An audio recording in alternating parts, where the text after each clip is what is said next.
नमस्कार दोस्तों। आज हम बात करने वाले हैं कि बहुत ही इम्पोर्टेंट और कंट्रोवर्शियल टॉपिक पर कि यूएसए ने नाइजीरिया पर अटैक क्यों किया, यानी कि क्या रीज़न था जिसके लिए अमेरिका ने नाइजीरिया पे मिलिट्री एक्शन लिया। ये टॉपिक अभी ग्लोबल हेडलाइंस में है और आज मैं आपको सिंपल लैंग्वेज में एक्सप्लेन करूंगा कि इसका पॉलिटिकल, हिस्टोरिकल और सिक्योरिटी कॉन्टेक्स्ट क्या है। सबसे पहले कॉन्टेक्स्ट समझते हैं। नाइजीरिया एक बहुत बड़ा और डाइवर्स नेशन है।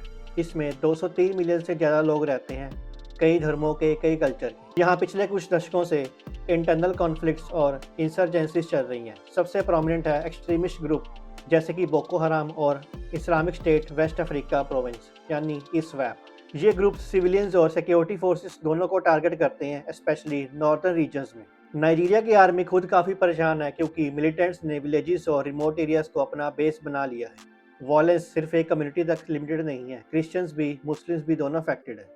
दिसंबर 2025 में अमेरिका ने यूएस मिलिट्री स्ट्राइक्स लॉन्च किए नाइजीरिया में, पार्टिकुलरली सोकोतो स्टेट के नॉर्थ वेस्ट रीजन में।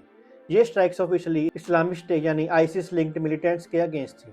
प्रेसिडेंट डोनाल्ड ट्रंप ने डिक्लेयर किया कि अमेरिका ने इन एक्सट्रीम कैंप्स को टारगेट किया है बिकॉज जो मिलिटेंट्स हैं वो क्रिश्चियंस को नाइजीरिया में अटैक कर रहे हैं, जो कि अनएक्सेप्टेबल है। इंपॉर्टेंट पॉइंट ये है कि नाइजीरिया की गवर्नमेंट ने भी इन स्ट्राइक्स को अप्रूव किया है और अमेरिकन फोर्सेस उनके इंटेलिजेंस के साथ ऑपरेट कर रही हैं। ये एक जॉइंट ऑपरेशन है, ना कि प्योरली यूनिलैटरल इन्वेजन। अब सवाल यह है कि यूएस ने ऐसे एक्शन अब क्यों किए। ट्रंप ने रिपीटेडली कहा कि क्रिश्चियंस पर अटैक हो रहे हैं और नाइजीरियन गवर्नमेंट ऐसे इंसिडेंट्स को रोक नहीं पा रही, इसलिए वो मिलिट्री एक्शन की थ्रेट दे रहे हैं और ऑर्डर भी किया। यूएस ने पिछले ईयर्स में साहेल और वेस्ट अफ्रीका रीजन में टेररिस्ट नेटवर्क के अगेंस्ट मिलिट्री एफर्ट्स लाए हैं। नाइजीरिया का एक्सट्रीमिज्म हॉटस्पॉट इस रीजन का पार्ट है और क्रिसमस डे स्ट्राइक का टाइमिंग भी सिंबॉलिक था। ट्रंप ने ऑफिशियली कहा कि उन्होंने इंटेंशनली डिले करके क्रिसमस का डे स्ट्राइक का दिन बनाया ताकि मैसेज स्ट्रॉन्ग हो सके। यूएस ऑफिशियल्स के मुताबिक जो स्ट्राइक्स किए गए वो आईसिस मिलिटेंट्स के ऊपर थे और जो मिशन किया गया वो नाइजीरियन अप्रूवल के बाद किया गया। डिफेंस ऑफिशियल्स ने यह भी कहा कि ये part of border security cooperation है और अमेरिका फ्यूचर्स एक्शन के लिए भी रेडी है। लेकिन इसका क्रिटिसिज्म भी हो रहा है।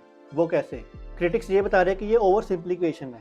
एनालिस्ट ऐसे बोलते हैं कि वॉयलेंस सिर्फ क्रिश्चियंस पर नहीं, मुस्लिम पर भी हो रही है। नाइजीरिया की सॉवरेनिटी का इशू। नाइजीरिया के ऑफिशियल्स ने क्लैरिफाई किया कि वो रिलीजियस परसिक्यूशन क्लेम को रिजेक्ट करते हैं और कह रहे हैं कि वॉयलेंस कॉम्प्लेक्स है और गवर्नमेंट रिलीजियस कम्युनिटीज को इक्वली प्रोटेक्ट करती है।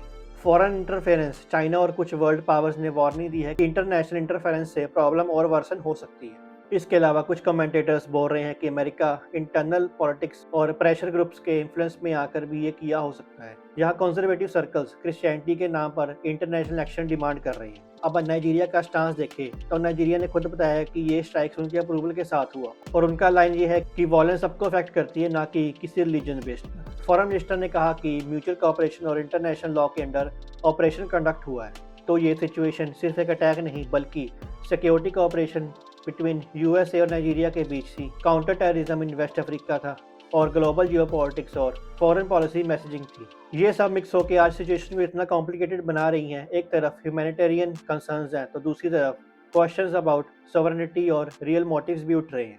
तो दोस्तों, इसका कंक्लूजन देखें तो यूएस नाइजीरिया पे अटैक नहीं कर रहा विदाउट कंसेंट। यूएस ऑफिशियल का ये रीज़न साफ है कि टेररिज्म को ख़त्म करना है और क्रिश्चियंस को प्रोटेक्ट करना है। और क्रिटिक्स का मानना है कि सिचुएशन कॉम्प्लेक्स है और सिंपल नैरेटिव नहीं है। तो आज की वीडियो में बस इतना ही दोस्तों, फिर मिलेंगे एक नई न्यूज़ के साथ। तब तक के लिए साइनिंग ऑफ।